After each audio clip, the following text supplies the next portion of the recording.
Bonjour, mon nom est Claude Dupré, chef du Parti politique provincial, Mon Pays, le Québec. C'est dans la tourmente politique qui a secoué notre belle province que Mon Pays, le Québec a vu le jour.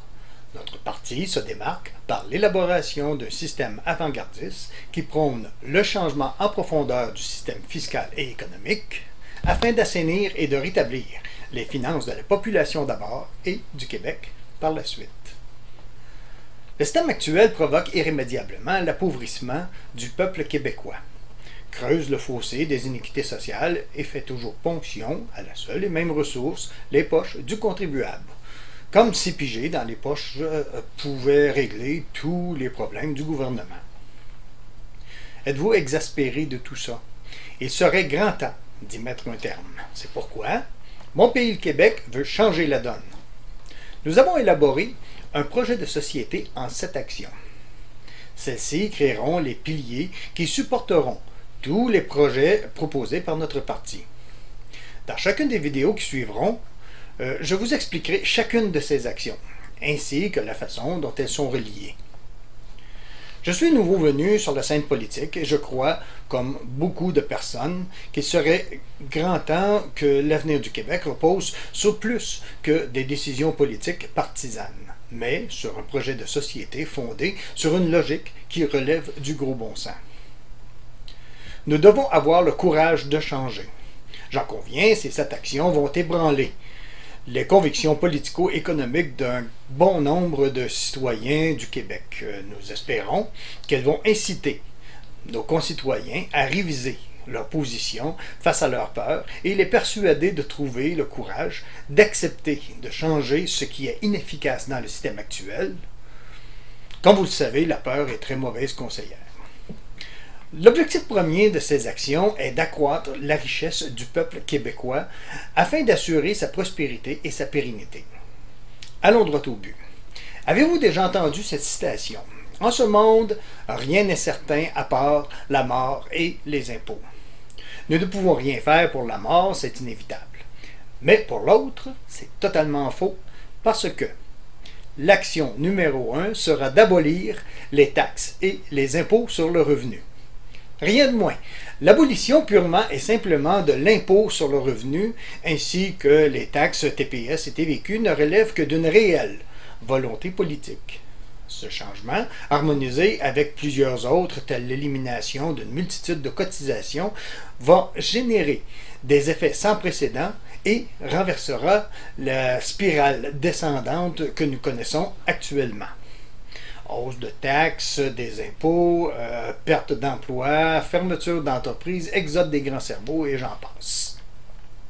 L'abolition des impôts et des taxes est le premier changement à apporter pour transformer la situation actuelle en une spirale montante qui apportera des répercussions positives tant au niveau de l'ensemble de la société, toutes classes confondues, qu'au niveau des entreprises. L'abolition des impôts et taxes s'appliquera également aux entreprises. Et oui, vous avez bien compris, parce que le but premier est d'accroître le pouvoir d'achat des consommateurs. Comment cela peut-il se faire? L'impôt des sociétés contribue à taxer encore plus les citoyens, mais de façon indirecte. Sous forme de taxes cachées incluses dans les prix à la consommation, les compagnies existent pour faire du profit. Alors, ce qu'il faut comprendre, c'est que si les compagnies sont surimposées, elles considèrent l'impôt comme une dépense et elles la refilent dans les prix de vente de leurs produits et services, ou bien elles réduisent le salaire de leurs employés, ou même les deux.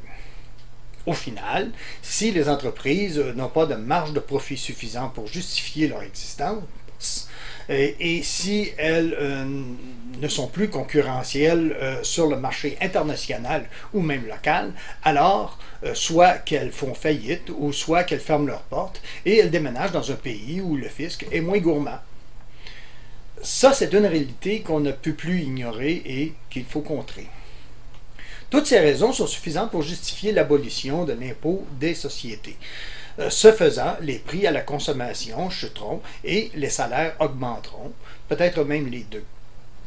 D'un côté comme de l'autre, c'est la population qui en sortira gagnante, ainsi que toute l'économie du Québec. Abolir les taxes et les impôts sur le revenu augmentera le pouvoir d'achat de tous les consommateurs québécois. Cette action enclenchera la mise en route du processus qui permettra à l'économie de prendre de l'expansion.